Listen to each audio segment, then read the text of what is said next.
राधा रमण मेरे, राधा रमण मेरे, राधा रमण मेरे, राधा रमण मेरे। राधा रमन लाल की जय। So guys, welcome to our channel Vrindavan कुंज गली। जैसा कि आपको हमारे थंबनेल से पता ही चल गया होगा कि आज हम आपके लिए क्या लेकर आए हैं। आज हम आपके लिए लाए हैं कि राधा रमन जी का प्राकट्य कैसे हुआ था। आज की ये वीडियो बहुत इंटरेस्टिंग है। हमारी वीडियो के साथ एंड तक बने रहिएगा।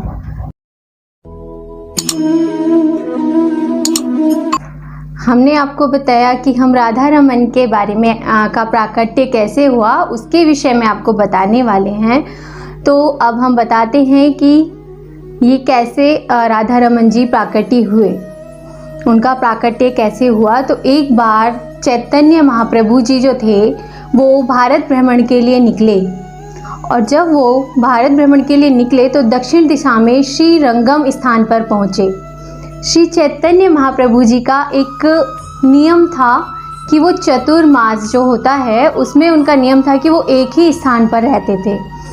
चतुर्मास होता है, हमारा जो चतुर्मास होता है वो होता है देवशयनी एकादशी से देव उठान एकादशी तक, जिसमें कि हमारे 4 मंथ्स आते हैं। ठीक है, तो अब उनका जो नियम था उस नियम में उन्हें दक्षिण में रुके वो श्रीरंगम में, तो उन्होंने सोचा कि अब हमें यहीं रुकना है। तो उन्होंने वहाँ पर श्री वेंकट भट्ट गोस्वामी जी के यहाँ पर वो रुके, उनके यहाँ पर जाकर। श्री वेंकट भट्ट गोस्वामी जी के पुत्र थे जिनका नाम था गोपाल भट्ट गोस्वामी जी।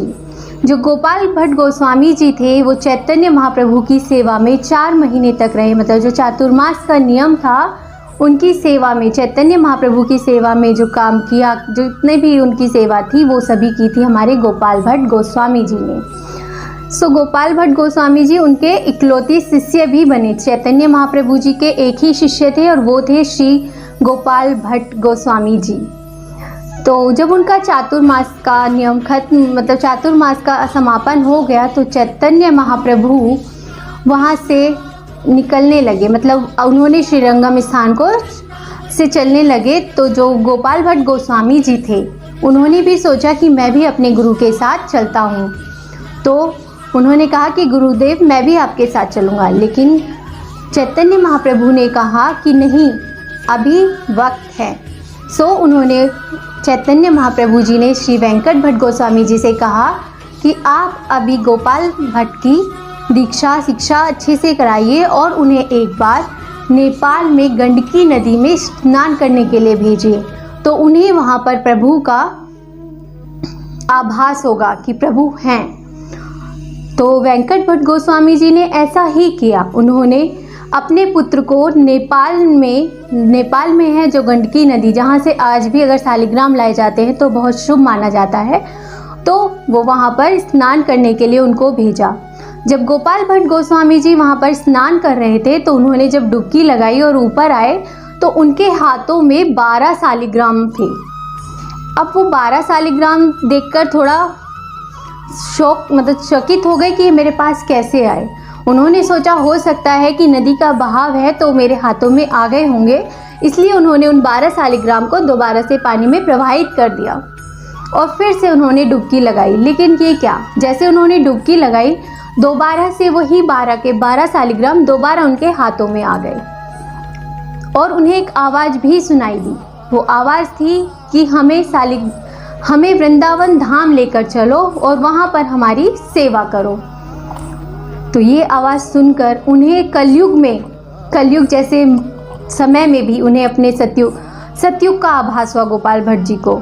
और उसके बाद वो, क्योंकि गोपाल भट्ट गोस्वामी जी विरक्त थे, उन्हें किसी से कोई मोह माया का कोई लोभ नहीं था, इसीलिए वो नेपाल से सीधे वृंदावन चैतन्य महाप्रभु के सानिध्य में आए और उन्हीं के साथ अपने जो शालिग्राम जी वो लेकर आए थे, 12 शालिग्राम जी जो लाए थे, 12 शालिग्राम, उनकी सेवा में लग गए। उनकी सेवा करते और उन्हीं में दिन रात उन्हीं में मगन रहते। कुछ समय के बाद एक राजा थे जो वृंदावन में आए और उन्होंने वृंदावन के सभी मंदिरों में जो जवाहरात, हीरे और मुकुट, वस्त्र, जितनी भी चीज़ें होती हैं श्रृंगार में हमारे ठाकुर जी, ठाकुरानी जी के लिए, सभी मंदिरों में वो उनके श्रृंगार को दान कर रहे थे। तो एक राधा वल्लभ जी में उस समय हमारे गोपाल भट्ट गोस्वामी जी भी सेवायत थे, सेवा करते थे। तो उन्हें लगा कि जैसे सभी भगवान जी श्रृंगार करते हैं तो मेरे भी शालिग्राम जी छोटे से हैं, उनका भी श्रृंगार होना चाहिए। पर वो तो छोटे छोटे शालिग्राम होते हैं, उनको तो हम वस्त्र नहीं पहना सकते थे।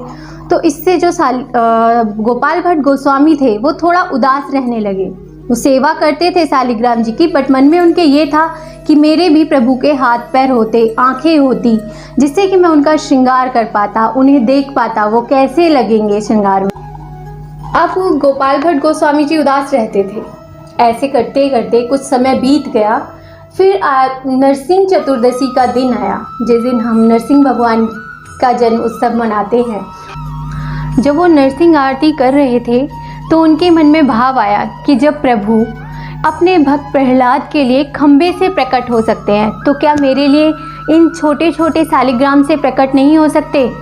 ऐसा उनके मन में भाव आया और उसके बाद से वह दिन रात रुदन करने लगे। वो शालिग्राम जी की सेवा करते और दिन रात रुदन करते कि मेरे भी भगवान, मेरे भी शालिग्राम जी के हाथ पैर होते, मुंह होता, जिससे कि मैं उनका श्रृंगार कर पाता, उनको देख पाता, वो कितने सुंदर लगेंगे, मैं उनके श्रृंगार को देखकर रीझ पाता। ऐसा सोचते, रुदन करते और सेवा करते रहते। ऐसा करते करते उन्हें कुछ समय बीत गया। जब वैशाख पूर्णमासी का दिन आया तो वो सुबह उठे, अपने स्नान आदि से निर्वृत्त हुए। फिर वो अपनी पिटारी की तरफ गए। पिटारी जिसमें वो अपने 12 शालिग्राम जी को रखते थे और उनकी सेवा करते थे। तो जब वो अपनी पिटारी के पास गए, वो उस पिटारी को हमेशा एक थैले में करके, मतलब उसको टांग देते थे पिटारी को पीपल के पेड़ पर। अब वो आए, उन्होंने देखा कि जो पिटारी है वो थोड़ा उठी हुई है, मतलब जैसे कि नॉर्मली वो ऐसे होती है बट वो उठी हुई थी। तो वो डर गए कि इसके अंदर कहीं सांप वाप तो नहीं घुस गया आज, अगर ऐसा होगा तो मेरे प्रभु को तो बहुत परेशानी हो रही होगी। ऐसा भाव उनके मन में आया। तो वो गए, धीरे धीरे गए और उन्होंने बहुत धीरे से उस पिटारी का ढक्कन हटाया। तो वो क्या देखते हैं कि जो 12 शालिग्राम थे, 12 मीन्स 12 जो शालिग्राम थे, उन 12 से एक प्रतिमा प्रकट हुई थी। उन 12 शालिग्राम से एक मूर्ति बनी जिसके कि हाथ थे, पैर थे, मुंह था और वो बहुत ही सुंदर लग रही थी। तो जब उस मूर्ति को देखा तो वो गदगद हो गए। उनके मन में जो इतने दिन से वो रुदन कर रहे थे, उन्होंने अपने भगवान को, उन्होंने शालिग्राम जी को अपने हृदय से चिपका लिया और भगवान को धन्यवाद दिया कि हे प्रभु, आपने मेरी भी इच्छा को पूरा किया है। अब राधा रमन जी का जो प्राकट्य हुआ था वो थी बैसाख पूर्णमासी, और ये है हमारा 1599 में बैसाख पूर्णमासी के दिन हमारे राधा रमन जी का प्राकट्य हुआ था। उसके बाद से ही राधा रमन मंदिर में हर साल बैसाख पूर्णमासी को उनका जन्म दिवस और प्राकट्य उत्सव के रूप में मनाया जाता है। तो ये थी राधा रमन जी के प्राकट्य कि उनका प्राकट्य कैसे हुआ। हमने अभी आपको राधा रमन के प्राकट्य की जानकारी दी कि उनका प्राकट्य कैसे हुआ। अब हम आपको मंदिर के बारे में कुछ जानकारी दे देते हैं, जैसे कि राधा रमन जी को कैसे सुलाते हैं। सुलाना, यहाँ जितने भी मंदिर में हम सारे भगवान जी हैं, चाहे बिहारी जी हैं, वल्लभ लाल जी हैं, सभी को एक बच्चे की तरह हम सुलाते हैं और एक बच्चे की तरह ही हम उन्हें उठाते हैं। उनका स्नान का प्रोसीजर होता है, जैसे कि हम बच्चे को नहलाते हैं, होता ऐसे ही है, पर राधा रमन जी का एक क्रिया होती है जो कि बिल्कुल गोपनीय है, वो हमें वहाँ से नहीं बताया गया है। तो उन्होंने सिर्फ बताया कि एक प्रक्रिया होती है जिसमें नॉर्मल जल होता है, लेकिन उसमें क्रिया के अकॉर्डिंग उसमें इत्र मिलाया जाता है, तुलसी दल मिलाया जाता है, ऐसे करके ही उनका जो जल है वो तैयार किया जाता है और उससे उन्हें स्नान कराया जाता है। ये बिल्कुल गोपनीय है, इसकी जानकारी कोई भी गोस्वामी नहीं देते हैं। इसके बाद हम आपको बताते हैं कि जो सेवा होती है उसमें सेवा में कोई भी लेडीज़ का अलाउ नहीं होता, सेवा हमेशा जेंट्स ही करते हैं हर मंदिर में। तो अभी मैं आपको राधा रमन जी के मंदिर की समय की जानकारी देती हूँ, किस समय वहाँ पर आरती होती है। मैंने लिखा हुआ है क्योंकि मुझे याद नहीं रहता। सो गर्मियों में जो है हमारी राधा रमन जी की जो मंगला आरती होती है वह होती है सुबह 4:45 पर और इसका समापन होता है 5 o'clock, यानी 15 मिनट की मंगला आरती होती है। उसके बाद होती है इनकी श्रृंगार आरती। श्रृंगार आरती जो होती है वो 10 बजे होती है और वो भी 15 मिनट का समापन होता है, 10:15 बजे उनका समापन हो जाता है आरती का। फिर इनका राजभोग आता है। राजभोग आरती जो होती है वो 12 बजे होती है और 12:45 पर उसका समापन हो जाता है आरती का। ऐसे ही फिर इनकी संध्या आरती आती है। वो संध्या आरती होती है 7:30, 7:30 बजे से और 7:45, यानी कि वो भी 15 मिनट की होती है। समापन सभी आरती का 15 मिनट में हो जाता है। शयन आरती होती है इनकी रात 10 बजे और 10:15 बजे आरती का समापन हो जाता है। सो गर्मियों में जो टाइम है वह है इनका 4:45 बजे इनकी मंगला आरती होती है।